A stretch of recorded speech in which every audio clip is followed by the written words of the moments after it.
আসসালামু আলাইকুম গাইস, সবার কি অবস্থা? সবাই আশা করছি ভালো আছেন। আজকে আমরা করেছি আমাদের বাড়িতে সিলেটের ঐতিহ্যবাহী টুসা সিন্নি। তো সিন্নি দেখতে পাচ্ছেন এখন করতেছি। এদিকে গাইস বৃষ্টিও চলে আসতেছে, কি করতে হবে সেটা বুঝতে পারছি না গাইস। খুবই বৃষ্টি, দেখুন বৃষ্টি ঝুমঝুম করে পড়তে শুরু করলো। আর এদিকে আমরা সিন্নি করছি, আর চারিদিকে খুব বৃষ্টি, গাছতলায় হওয়ায় আমরা তেমন বৃষ্টি পড়তেছে না আমাদের উপর। আর এদিকে আমি ছাতা নিয়ে বসে আছি, খুব অবাক লাগছে গাইস। চারিদিকে বৃষ্টি, দেখুন পুকুরে, দেখুন পুকুরের দিকে তাকিয়ে বুঝতে পারবেন কতটুকু বৃষ্টি দিতেছে।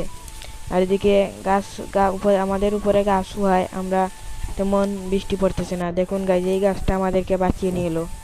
দেখুন শেষ পর্যায়ে গাইস সিন্নি হবে, শেষ হয়ে যাচ্ছে সব কিছু। আর এদিকে দেখেন খুবই বৃষ্টি।